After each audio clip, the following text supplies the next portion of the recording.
Matthew chapter 22. മത്തായിയുടെ സുവിശേഷം 22-ാം അധ്യായം. 7-ാം വാക്യം മുതൽ ഒന്നുകൂടെ ഒന്ന് വായിക്കണം. 7-ാം വാക്യം മുതൽ. We need to start again reading from verse 7 onwards.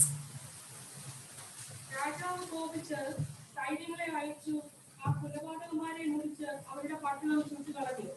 പിന്നെ അവൻ ദാസന്മാരോട്, കല്യാണം ഒരുക്കിയിരിക്കുന്നു, ക്ഷണിക്കപ്പെട്ടവരോ യോഗ്യരായില്ല.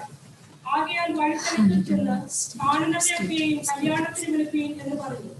ആ ദാസന്മാർ തെരുവുകളിൽ പോയി കണ്ട ദുഷ്ടന്മാരെയും നല്ലവരെയും എല്ലാം കൂട്ടിക്കൊണ്ടുവന്നു. കല്യാണശാല വിരുന്നുകാരെ കൊണ്ട് നിറഞ്ഞു. വിരുന്നുകാരെ നോക്കുവാൻ രാജാവ് അകത്ത് വന്നപ്പോൾ കല്യാണവസ്ത്രം ധരിക്കാത്ത ഒരു മനുഷ്യനെ അവിടെ കണ്ടു. സ്നേഹിത, നീ കല്യാണവസ്ത്രമില്ലാതെ അകത്ത് വന്നത് എങ്ങനെ എന്ന് ചോദിച്ചു. എന്നാൽ അവന് വാക്ക് മൂട്ടിപ്പോയി. രാജാവ് ശുശ്രൂഷക്കാരോട്, ഇവനെ കൈയും കാലും കെട്ടി ഏറ്റവും പുറത്തുള്ള ഇരുട്ടിൽ തള്ളിക്കളയുന്നു, അവിടെ കരച്ചിലും പല്ലുകളിയും ഉണ്ടാകും എന്ന് പറഞ്ഞു. വിളിക്കപ്പെട്ടവർ അനേകർ, തിരഞ്ഞെടുക്കപ്പെട്ടവരോ മതി. കഴിഞ്ഞ 2 ആഴ്ചയായിട്ട് നമ്മൾ ആ വേദഭാഗത്തിൽ നിന്ന് ചില കാര്യങ്ങൾ ചിന്തിക്കുകയായിരുന്നു. For the past 2 weeks we are thinking and meditating about these verses from Matthew chapter 22. എന്റെ മനസ്സിൽ കഴിഞ്ഞ ദിവസങ്ങളിലുണ്ടായ ഒരു ആഗ്രഹം, ഈ പ്രത്യേകിച്ച് ഗോസ്പൽ ഓഫ് മാത്യുവിൽ നിന്ന് അല്ലെങ്കിൽ 4 സുവിശേഷങ്ങളിൽ നിന്ന് ചില കാര്യങ്ങൾ നിങ്ങളോട് പറയണമെന്ന് എന്റെ മനസ്സിൽ ആഗ്രഹമുണ്ട്. I have a desire in my mind to share from the 4 Gospels. അതിന് ഞാൻ ആദ്യം ചൂസ് ചെയ്തതാണ് ഈ 22. That is the reason I chose first and foremost Matthew chapter 22. അല്പം റിപ്പീറ്റേഷൻ വന്നാലും അത് നമ്മുടെ ആത്മീയ വളർച്ചയ്ക്കും പഠനത്തിനും അത് മുഖാന്തരമാകണം. Even though I am repeating a little bit, but it will be beneficial for our spiritual growth. സ്തോത്രം. അവിടെ നമ്മൾ കഴിഞ്ഞ ആഴ്ച ചിന്തിച്ച് നിർത്തിയത് ഇങ്ങനായിരുന്നു, ദൈവരാജ്യത്തിൽ ക്രൈസിസ് ഉണ്ടാവും. Last week we stopped by stating that there will be crisis in the kingdom of God. 4 കാര്യങ്ങൾ നിങ്ങൾ ഓർക്കുന്നുണ്ടായിരിക്കും. The man of the kingdom, the grace of the kingdom, the crisis of the kingdom and the coming kingdom. ഇതാണ് നമ്മൾ ചിന്തിച്ചു വന്നത്. We mentioned about the man of the kingdom, the crisis, the man of the kingdom, the grace of the kingdom, the crisis of the kingdom and the coming of the kingdom. ഇവിടെ 2 ഭാഗമായിട്ടാണ് ഈ parable പറഞ്ഞേക്കുന്നത്. We can see that the parables are divided. This parable is divided into 2 sections. നിങ്ങൾ ശ്രദ്ധിച്ചിട്ടുണ്ടോ? ഇവിടെ നമ്മൾ ഈ 2 crisis ഉണ്ടാകുന്നതായിട്ട് കാണാം. In both these sections we can see crisis of the kingdom. യേശു കർത്താവ് പഠിപ്പിച്ച പാരബിള് നമ്മൾ ഓൾമോസ്റ്റ് എല്ലാം എടുത്താലും ക്രൈസിസ് അതിനകത്തുണ്ടാകുന്ന നിലയിലുള്ള സൂചനകൾ നമുക്ക് കിട്ടും. We can see wherever Jesus taught or said something about, like whenever he shared parables, we can see he was mentioning some crisis. അത് പ്രത്യേകിച്ച് ഗോസ്പൽ ഓഫ് മാത്യു വായിച്ചാൽ നിരവധിയായിട്ട് നമുക്ക് കാണാൻ പറ്റും. Especially in the Gospel of Matthew, we can see those kind of situations in parables wherever Jesus mentioned. ഈ crisis എന്ന് പറഞ്ഞാൽ ഉദ്ദേശിക്കുന്നത് ഈ യാത്രയിൽ നമ്മൾ ആത്മീയരല്ലെങ്കിൽ, നമ്മൾ വീണ്ടും ജനിച്ചവരല്ലെങ്കിൽ തമ്പുരാന്റെ വരവിങ്കൽ കൈവിടപ്പെട്ടു പോകും. അതാണ് ക്രൈസിസ് എന്നതുകൊണ്ട് പാരബിളിൽ ഉദ്ദേശിക്കുന്നത്. The crisis of the kingdom is mentioned in parables is this way: if we are not careful, if we do not live our life on this earth in a careful way, we might be thrown out. അതിനൊക്കെ നിരവധി example, അതായത് ഫലമില്ലാത്ത അത്തിവൃക്ഷം എന്നൊരു പ്രയോഗമുണ്ട്. We can see that there was a fig tree without fruit. എന്ന് പറഞ്ഞാൽ എന്താ? ക്രൈസിസിനെ കാണിക്കുകയാണ്. It is showing a crisis. അത് ഉണങ്ങിപ്പോട്ടെ, അതുകൊണ്ട് ഗുണമില്ല. The fig tree was withered, there is nothing, it went, it cut off. ഈ 10 വെർജിൻസിന്റെ ആ പാരബിളിലും നമുക്കറിയാം, അതിന്റെ ആദ്യോടൊന്നും വായിച്ചാൽ 10 പേരും, അതിന്റെ അർത്ഥം മറ്റൊരു രീതിയിലാണ്, 10 പേരും വിശ്വാസികളായിട്ട് പാട്ടും പ്രാർത്ഥനയും ഒക്കെ ഉള്ളവരായിരുന്നു. When we look into the parable of 10 virgins, we can see that all 10 of them were participating the church services. അങ്ങനെയെങ്കിൽ നിങ്ങൾ നോക്കിയേ, 5 പേര് ക്രൈസിസിലാകുക. But 5 of them were fallen into crisis. നിങ്ങൾ മാത്യു 24 വായിക്കുമ്പോൾ, if you read Matthew chapter 24, 2 പേര് വയലിലിരിക്കും എന്ന് വായിക്കുന്നുണ്ട്. 2 of the people will be in a field. അതിനകത്തുനിന്ന് ഒരുവനെയാണ് കൈക്കൊള്ളുന്നത്, ഒരുവൻ ക്രൈസിസിലാകുകയാണ്. One of them was taken away, but the other person fell into a crisis. നിങ്ങൾ ആ ഭാഗം ശ്രദ്ധിച്ചിട്ടുണ്ടല്ലോ. You have, വീണ്ടും അവിടെ വായിക്കുന്നത് രണ്ടുപേര് തിരികല്ലിൽ പൊടിച്ചുകൊണ്ടിരിക്കും. we can see again in that chapter, two of the women may be grinding in a stone. രണ്ടുപേര് work ചെയ്തുകൊണ്ടിരിക്കും. Two were working.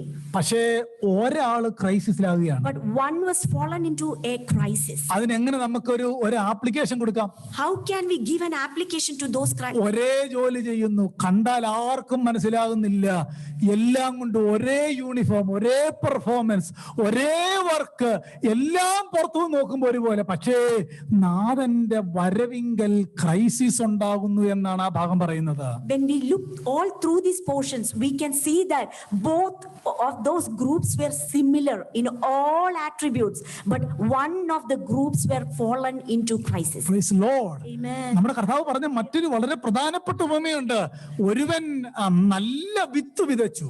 Another an important parable our Lord Jesus was explaining. A person sow good grains on the field. രാത്രിയിൽ ദുഷ്ടം വന്ന് വീഡ്സും വിതച്ചു. In night time Satan came and distributed and put some weeds too. പക്ഷേ അവിടെ നമുക്ക് മനസ്സിലാകുന്ന കാര്യം എന്നാന്നറിയാമോ? ഇതിങ്ങനെ വളർന്നു വന്നപ്പം തിരിച്ചറിയാൻ കഴിയാത്ത നിലയിൽ വളരുകയാണ്. But as the seeds and the weeds grew, it was indistinguishable. എന്ന് പറഞ്ഞാൽ നമുക്ക് മനസ്സിലാക്കാൻ പറ്റുന്നില്ല. We cannot easily distinguish recognize which one is good and which one is bad. പക്ഷേ അവിടെ അതിന്റെയൊക്കെ അർത്ഥം എന്താണെന്ന് ഞാൻ പറഞ്ഞില്ല. ദൈവരാജ്യം എന്ന് പറഞ്ഞാൽ സഭയെയാണ് പ്രധാനമായിട്ടും ചൂണ്ടുന്നത്. The kingdom of God literally pointing to a church. ഒരുപക്ഷെ പുറത്തുനിന്ന് നോക്കുമ്പോൾ ഇവൻ ആത്മീയനാണോ അല്ലയോ എന്നൊന്നും അറിയാൻ പറ്റിയെന്ന് വരില്ല. When other people look to the church outwardly or physically, we cannot distinguish a person whether he is spiritual or not. നല്ലതാണെങ്കിലും വീഡ്സ് ആണെങ്കിലും ഒരുമിച്ച് വളരുകയാണ്. Even it's a good seed or a bad seed, it was growing together. പക്ഷേ crisis വരുന്നുണ്ടോ? But have you noticed there was a crisis? The crisis in the kingdom. The crisis in the kingdom. പക്ഷെ ഇവിടുത്തെ ഒരു പ്രധാന കാര്യം എന്നാണെന്നറിയാമോ? അവരവർക്കറിയാം അവരവർ ആത്മീയരാണോ അല്ലയോ എന്ന കാര്യം. But one important thing over here is each person know whether he is a true spiritual person or not. ഇവിടെ അതാണ് ക്രൈസിസ്. അങ്ങനെ ഞാൻ നിരവധി കാര്യം എഴുതി വെച്ചിട്ടുണ്ട്, എല്ലാം പറയാനായിട്ട് സമയമില്ല. അങ്ങനെ ഒരു ക്രൈസിസ് നമുക്ക് വരാതിരിക്കാനൂടെ വേണ്ടിയാണ് യേശു ഉപമ പറഞ്ഞേക്കുന്നത്.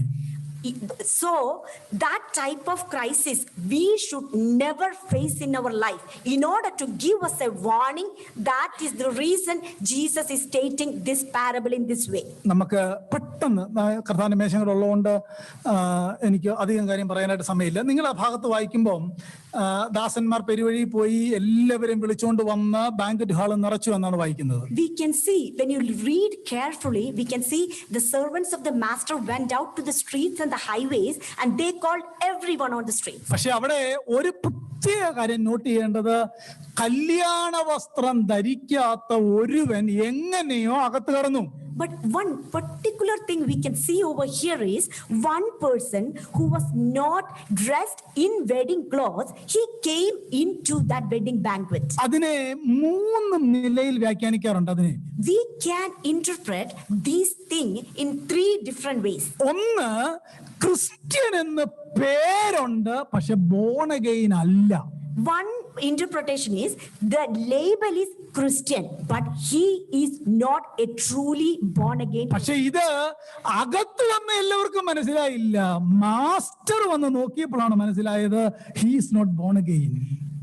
When he entered into the church, not everyone else noticed, but the master noticed the one who is not truly born again. കഴിഞ്ഞ ആഴ്ച പറഞ്ഞ വാക്ക്, അൺചെക്ക് ചെയ്യാതെ തമ്പുരാൻ ചെക്ക് ചെയ്യാതെ കർത്താവ് ആരെയും വിടൂല എന്നൊരർത്ഥമാണ് അവിടെ. Last week I mentioned that our master will check the garment of each one of us, everyone. രണ്ടാമത്തെ കാര്യം, ആ പാസേജിന്റെ രണ്ടാമത്തെ അർത്ഥം എന്നുള്ളത് സെൽഫ് റൈച്ചസ്നെസ് കൊണ്ട് ദൈവരാജ്യത്തിൽ കടക്കാം എന്നൊരർത്ഥമാണ് അവിടെ ഉള്ളത്. The second interpretation is through self-righteousness we are unable to enter into the kingdom of God. ആ ഒരു ആശയം യേശുവോടെ പറയുമ്പോൾ സെൽഫ് റൈച്ചസ്നെസ് കൊണ്ട് അതിനകത്ത് കടക്കാമെന്ന് പഠിപ്പിക്കുന്ന പാരസീസും സ്ക്രൈബ്സും അവിടെ ഉണ്ട് എന്ന് മനസ്സിലാക്കണം. We can see that when he was interpreting in that way, Pharisees and scribes were interpreting like that. If we are self-righteous, we will be able to enter into the kingdom of God. റോമാലേഖനം 10:3 ഇങ്ങനെയാണ് നമ്മൾ വായിക്കുന്നത്. We can see that in Romans 10 chapter 10 verse 3. അവർ ദൈവത്തിന്റെ നീതി അറിയാതെ സ്വന്തം നീതി സ്ഥാപിപ്പാൻ അന്വേഷിച്ചുകൊണ്ട് ദൈവത്തിന്റെ നീതിക്ക് കീഴ്പ്പെട്ടില്ല. They did not subject themselves to the righteousness of God for being ignorant of God's righteousness. Paul പറയുന്നുണ്ട്, ഞാൻ എന്റെ നീതിയല്ല, ന്യായപ്രമാണത്തിന്റെയും നീതിയല്ല, ക്രിസ്തുവിന്റെ നീതിയാണ് ഞാൻ, അതിന്റെ കീഴിലാണ് ഞാൻ. Paul was mentioning that I am not seeking the righteousness myself, or I am not seeking the righteousness of the law, but I am subjecting myself to all these law. All these righteousness. Christ's righteousness. I am under that, subjecting. അങ്ങനെങ്കിൽ വസ്ത്രം ധരിക്കാത്ത ആ കല്യാണത്തിന് വന്ന കല്യാണ വസ്ത്രം ഇല്ലാത്തവനെ ഒന്ന് ആ ബോണഗീൻ അല്ലാത്തവനോട് സാദൃശ്യപ്പെടുത്താം, രണ്ട് self righteous ആയിട്ടുള്ള പാരസിയോട് സാദൃശ്യപ്പെടുത്താം, മൂന്നാമത്തേത് ആത്മീയ ദാരിദ്ര്യത്തെ പറ്റി യാതൊരു ബോധ്യവും ഇല്ലാത്തവനോട് സാദൃശ്യപ്പെടുത്താം. We can compare this person who is not without a wedding garment, who is a person who is living in spiritual poverty. പക്ഷെ ഇതെല്ലാം ആണെങ്കിലും തമ്പുരാനോ ഫ്രീ ആയിട്ട് കല്യാണ വസ്ത്രം ഓഫർ ചെയ്യുകയാണ്, പക്ഷേ വളരെ മനഃപൂർവ്വമായിട്ട് റിഫ്യൂസ് ചെയ്യുന്നു. But even though our master is a merciful father who is offering freely the garment of that banquet, but he is rejecting knowingly. Book of Isaiah chapter 61 verse 10 എന്ന് നോക്കി. യെശയ്യാവിന്റെ പുസ്തകം 61-ാം അധ്യായം 1-ാം വാക്യം. 61:10. ഞാൻ യഹോവയിൽ ഏറ്റവും ആനന്ദിക്കും, എന്റെ ഉള്ളം എന്റെ ദൈവത്തിൽ ഘോഷിച്ചുല്ലസിക്കും. മണവാളൻ തലപ്പാവ് അണിയുന്നത് പോലെയും മണവാട്ടി ആഭരണങ്ങളാൽ തന്നെ അലങ്കരിക്കുന്നത് പോലെയും അവൻ എന്നെ രക്ഷാവസ്ത്രം ധരിപ്പിച്ച് നീതി എന്ന അങ്കി ഇടിവിച്ചിരിക്കുന്നു. നിങ്ങൾ കണ്ടോ, രക്ഷാവസ്ത്രം ധരിപ്പിച്ച് നീതി എന്ന അങ്കി എന്നെ ഇടുവിച്ചിരിക്കുന്നു. We can see here in the book of Isaiah, he had clothed me with the garments of salvation, he had covered me with the robe of righteousness. നമുക്കറിയാം, സൗജന്യമായി നൽകിയ രക്ഷാവസ്ത്രം റെഫ്യൂസ് ചെയ്യുന്ന മാനവജാതിയുടെ റെപ്രസെന്റേറ്റീവ് ആയിട്ട് ഒരു മനുഷ്യൻ അവിടെ നിൽക്കുകയാണ്. We can see a representative of the society who are offered a free garment of salvation, but they are knowingly rejecting that. നമുക്ക് ഈ രണ്ട് സെക്ഷനിൽ 22-ാം അധ്യായത്തിനകത്തെ രണ്ട് ഭാഗത്തും ക്രൈസിസിലാകുന്നത് നമുക്ക് വായിച്ച് മനസ്സിലാക്കാനായിട്ട് കഴിയുന്നു. In chapter 22, in both sections, we can see those group fell into the crisis. ഇവിടെ അവിടുത്തെ ഒരു പ്രശ്നം വായിക്കുന്നത്, ഈ സുവിശേഷം പറഞ്ഞപ്പോൾ കല്യാണത്തിന് വിളിച്ചപ്പോൾ അവിടെ സംഭവിച്ച കാര്യം ഓരോരുത്തൻ അവനവന്റെ വഴിക്ക് പോയി എന്നാണ് വായിക്കുന്നത്. We can see in the first portion, when they were invited to the wedding banquet, all different groups went on their own way by rejecting that call. ആ വാക്യമാണ് ഞാനിപ്പോ പറഞ്ഞ ആ വാചകം ഏറ്റവും ആപ്റ്റായിട്ട് പറഞ്ഞേക്കുന്നത് ബുക്ക് ഓഫ് ഐസയ്യാ ചാപ്റ്റർ 53-ക്കകത്ത് നമ്മുടെ കർത്താവിന്റെ ആ യാഗമരണത്തെ പറ്റി പ്രവാചകൻ മുൻകൂട്ടി പ്രവചിച്ചപ്പോൾ അവിടെ വായിക്കുന്നുണ്ട്, ഓരോരുത്തൻ താന്റെ വഴിക്ക് പോയി, അതാണ് പാപം എന്ന് പറയുന്നത്. അതുപോലെ തന്നെ ഒരുത്തൻ ബിസിനസ്സിനായിട്ടും ഒരുത്തൻ ഫീൽഡിലേക്കും പോകുന്നു. ആ മാനവജാതിയുടെ റെപ്രസെന്റേറ്റീവ് ആയിട്ട് അവരും ഇവിടെ നിൽക്കുകയാണ്. In Isaiah 53, very clearly it is stating each person took their own way and rejecting that free garment of salvation. That is exactly showing in this first portion of the parable, they went on their own way. ഈ രണ്ട് ഭാഗത്തും In both of these portions, 7-ാം വാക്യത്തിൽ വായിക്കുന്നത് സൈന്യങ്ങളെ അയച്ച് ആ നാട് നശിപ്പിച്ചു. In the first portion, in verse 7, it is we can see that he sent an army and destroyed that city. രണ്ടാം ഭാഗത്ത് വായിക്കുന്നത് ശുശ്രൂഷകന്മാരോട് പറഞ്ഞു പുറത്തോട്ട് കളയാൻ പറഞ്ഞു. And the second portion, we can see he told his servants to take him out. അവിടെ ആ servants എന്ന് ഉദ്ദേശിക്കുന്നത് അവരെ വചനം പഠിപ്പിക്കുന്ന ആളുകൾ എന്ന അർത്ഥത്തിലല്ല.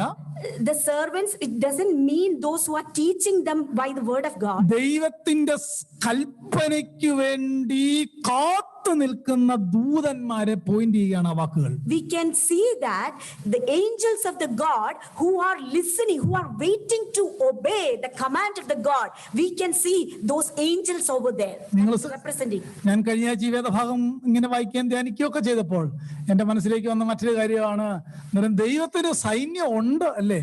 So when I was meditating these portions last week, we can see that there is an army of God waiting to obey his command. സൈന്യത്തെ അയച്ചു എന്നാണ് വായിക്കുന്നത്. We can see that a group of army was sent. പ്രിയപ്പെട്ടവരെ, അതുകൊണ്ടാണ് പഴയ നിയമത്തിലുടനീളം വായിക്കുന്നത് lord of hosts. That's the reason. സൈന്യങ്ങളുടെ യഹോവ.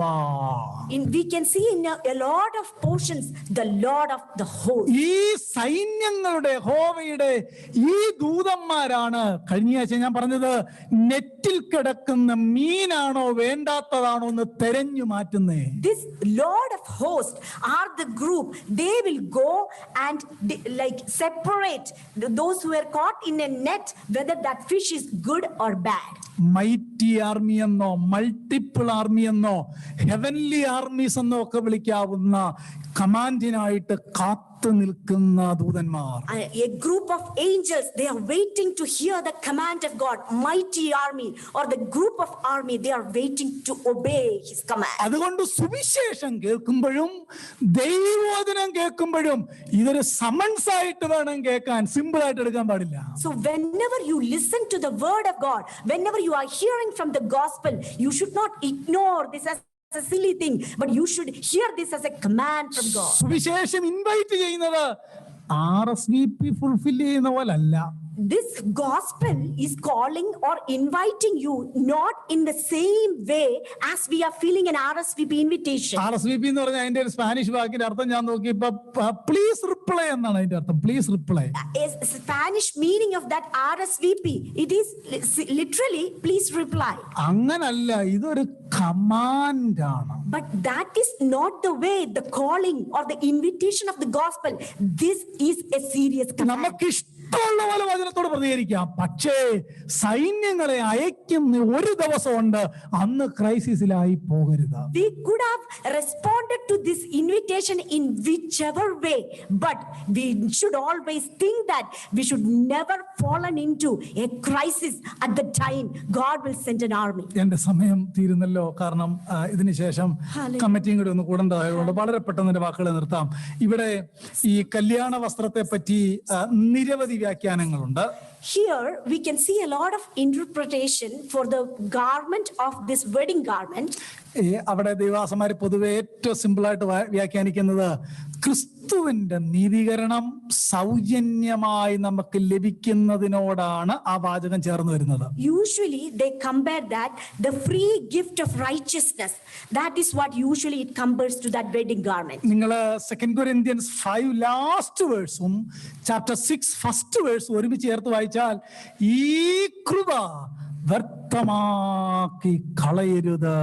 In 2 Corinthians chapter 5 last verse as well as chapter 6 verse 1, we should not ignore this precious grace from God. നിങ്ങളെ വാക്യം കണ്ട പാപമറിയാത്തവനെ നാം അവനിൽ ദൈവത്തിന്റെ നീതിയാകേണ്ടതിന് നമുക്ക് വേണ്ടി പാപമാക്കി ആ നീതിയുടെ വസ്ത്രം ധരിക്കുന്നവന് മാത്രമേ ദൈവരാജ്യത്തിൽ പ്രവേശനമുള്ളൂ എന്നാണ് യേശു പഠിപ്പിച്ചതിന്റെ അർത്ഥം. We can see that he made Christ who knew no sin to be sin on our behalf, so that in him we would become the righteousness of God and placed in a right relationship with him by his gracious loving kindness. എന്ന് പറഞ്ഞാലേ ആ righteousness എന്റെ മേൽ impute ചെയ്തു എന്നാണ് അർത്ഥം. Basically, the simple meaning is that gracious love imputed on me.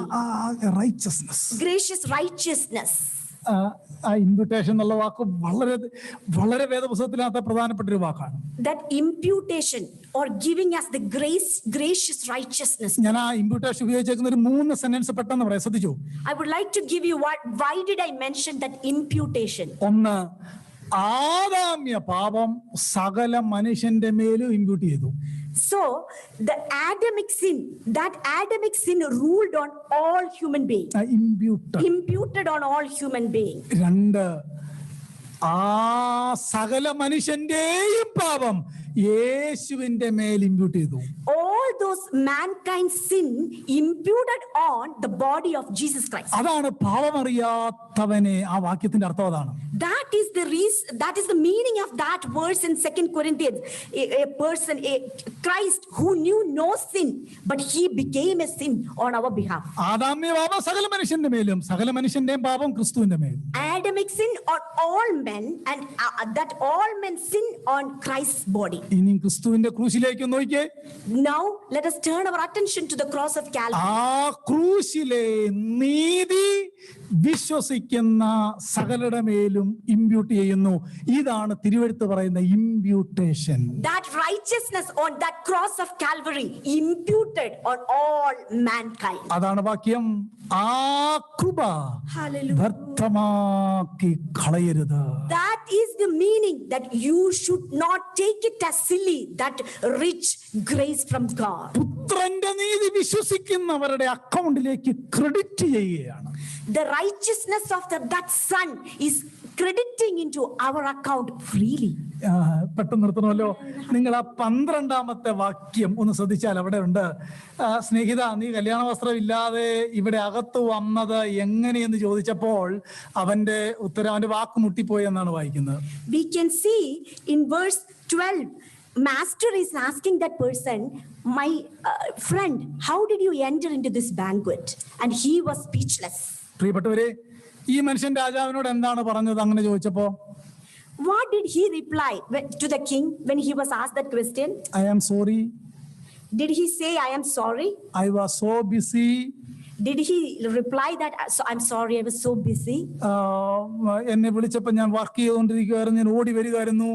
Did he reply that I was so busy, I was in my work, I was busy, that's the reason? എനിക്ക് ഒത്തിരി business ഉണ്ടായിരുന്നു, അതിന്റെ ഇടയിൽ നിന്നാണ് ഞാൻ ഓടി ഇങ്ങോട്ട് വന്നത്. I have a lot of business, I was so busy that in the midst of that I came to hear. കല്യാണം കൂടണം, ഏറ്റവും മുന്നിലത്തെ സീറ്റിൽ ഇരിക്കണമെന്ന് ഓർത്ത് ഞാൻ ഓടി വന്നകത്ത് കയറിയതാണ്. I was thinking in my mind that I need to participate in this banquet and I need to be in the front row. That's the reason I came. I am very sorry, Majesty.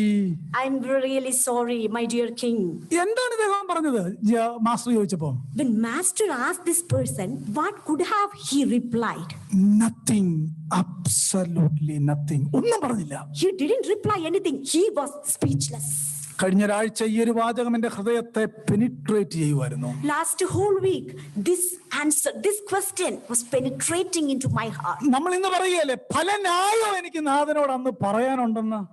Maybe we are thinking today that we have a lot of excuses to give back to our master. പുതിയ നിയമം പഠിപ്പിക്കുന്ന ആ അവസാന ന്യായവിധിയുടെ മുന്നിൽ മാനവജാതി നിൽക്കുമ്പോൾ രാജാവിന്റെ ചോദ്യത്തിന്റെ മുന്നിൽ speechless ആയിരിക്കും. On the last judgment, according to the New Testament that teaches us, when master asks us the last question, how can we stand there? Many of us would be speechless. ഒമിനീഷ്യന്റെ മുന്നിൽ നിൽക്കുമ്പോൾ ഒരു എക്സ്ക്യൂസും പറയാനില്ല. He was speechless. When we stand before the omniscient God, he became speechless. He couldn't answer anything. Nothing to say. Nothing to say. ആ വാക്ക് നിങ്ങൾ ഒന്ന് ആലോചിച്ച് നോക്കിയേ. നമ്മള് യൂദായും സ്പീച്ച്ലെസ് ആയിരിക്കും അവിടെ. Jude also might be speechless on that day. Demas speechless ആയിരിക്കും അവിടെ. Demas, who departed from this faith, he could have been stood as. ന്യായമൊക്കെ പറയാനുണ്ടെന്ന് പറയുന്ന ഞാനും നിങ്ങളും ഒക്കെ സ്പീച്ച്ലെസ് ആയിരിക്കും അവിടെ. Maybe we all tend to explain a lot of excuses, but on that day we can be. ഞാൻ BC ആയിരുന്നു, ഞാൻ രോഗിയായിരുന്നു, എനിക്ക് ഡ്രസ് മാറാൻ സമയം കിട്ടിയില്ല, ഒരു എക്സ്ക്യൂസും പറയാൻ പറ്റത്തില്ല. Nothing, absolutely nothing. Maybe we could have thought about a lot of excuses, But on that day, we need to stand there speechless and without any excuses. അങ്ങനെ പറയുമ്പോൾ രാജാവ് നമ്മളോട് പറയുന്നത് എന്നാണെന്നറിയാമോ? Hallelujah.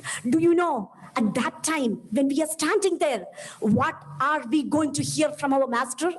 I don't know who are you. At that time, master will tell you, I don't know who you are. Hallelujah. ഞാൻ കഴിഞ്ഞ ആഴ്ചയിൽ ഏറ്റവും അധികം എൻ്റെ ഹൃദയത്തെ പെനിട്രേറ്റ് ചെയ്ത ചില കാര്യങ്ങളാണ് ഞാൻ നിങ്ങളോട് പറയുന്നത്.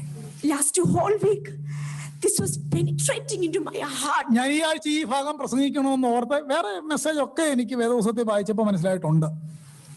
I prepared a lot of things. I prepared and I read a lot of things from the scripture. ഈ ക്രൈസിസിൽ പെട്ടു പോകരുത്. അവിടെ നിൽക്കുമ്പോൾ ഒരു ന്യായവും ഇല്ല, സ്പീച്ച്ലെസ് ആയിരിക്കും. Please do not be fallen into this crisis. At that day, when you stand on that judgment seat, you can be speechless. Hallelujah. Stotram, stotram. 14-ാമത്തെ വാക്യം എനിക്ക് ആ ഭാഗം ഇപ്പോഴും ഞാൻ പ്രിപ്പയർ ചെയ്ത് അത്രയും പറഞ്ഞു തരാനായിട്ട് കഴിഞ്ഞിട്ടില്ല. Hallelujah. ക്രൈസിസിലാകരുത്, സ്പീച്ച്ലെസ് ആകരുത് എന്നാണ് ഒരു വാണിംഗ് നമ്മളോട് തരികയാണ്. A warning is being given again today. Do not be speechless and do not stand there without an excuse. ഇവിടെ പറയുക, വിളിക്കപ്പെട്ടവരോ അനേകർ, തെരഞ്ഞെടുക്കപ്പെട്ടവരോ ചുരുക്കം. We are seeing here that for many are called, but a few are chosen. സുവിശേഷം എല്ലാവരെയും വിളിക്കുകയാണ്. Gospel is inviting everyone free. ദൈവവചനം എല്ലാവരോടും വിശുദ്ധിയിൽ ജീവിക്കാൻ വിളിക്കുകയാണ്. The scripture is inviting everyone to live a holy life. Those who respond to that, അതിനോട് പ്രതികരിക്കുന്നവരാണ് elected. Those who are responding to that is those who are selected or elected. നമ്മളെയും തെരഞ്ഞെടുപ്പാൻ ദൈവത്തിന് പ്രസാദം തോന്നിയല്ലോ. Our God shown towards us also, shown his mercy to select us. എന്റെ നൈബറിനെ എന്തുകൊണ്ട് select ചെയ്തില്ല? I don't know. പക്ഷെ എന്നെ select ചെയ്തത് ഭയങ്കര അത്ഭുതമാണ്. I don't know why my brother or why my neighbor didn't get selected, but purely 100% grace from above, I am selected. ഇതിനകത്ത് വന്നിട്ട് ആത്മീയ ദാരിദ്ര്യത്തെ പറ്റി ഒരു ബോധ്യം ഇല്ലെങ്കിൽ അന്ന് സ്പീച്ച്ലെസ് ആയിരിക്കും. ആ അപകടം നമുക്കുണ്ടാകരുത്. Even though you are in the midst of congregation and you are not understanding your spiritual poverty, do not fall into that mistake that you are going to stand there as speechless. വിശുദ്ധിയോടെ ജീവിക്കുന്നവർക്ക് ഒരു മനോഹരമായ ഒരു പാട്ടുണ്ടല്ലോ, ലോകസ്ഥാപനം മുമ്പ് എന്നെയും കണ്ടല്ലോ, എന്നെ അവിടുന്ന് തെരഞ്ഞെടുത്തല്ലോ, യേശുവിൻ സ്നേഹം അത് എത്ര ഉയർന്നതാണ്. ആ പാട്ടൊന്ന് ആലോചിച്ചു. ഞാൻ ഇന്ന് രാവിലെ ഒക്കെ പല പ്രാവശ്യം ആ പാട്ട് ഇങ്ങനെ പാടിക്കൊണ്ട് നടന്നു. എന്റെ പ്രിയപ്പെട്ടവര്, ഇത്രയല്ല ആ ഉപമയ്ക്കകത്തുള്ളത്. ലോകസ്ഥാപനം മുമ്പ് എന്നെയും കണ്ടല്ലോ. എഫെസ്യ ലേഖനം 1:4 വായിക്കുന്നത്, അവനിൽ എന്നെ തിരഞ്ഞെടുത്തു, മുൻ നിയമിച്ചു, ദൈവനാമത്തിന്റെ പുകഴ്ചയ്ക്കായിട്ട് ആക്കി തീർത്തു.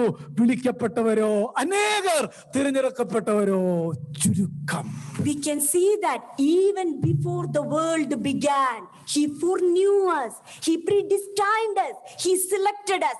Let us give glory and honor to God for his selection to me and you. Praise the Lord. Amen. Hallelujah. കർത്താവ് എല്ലാവരും സഹായിക്കട്ടെ. നമുക്ക് ആ പാട്ടിന്റെ ആ ഒരു സ്റ്റാൻസ് മാത്രം ഒന്ന് പാടാമോ? ലോകസ്ഥാപനം.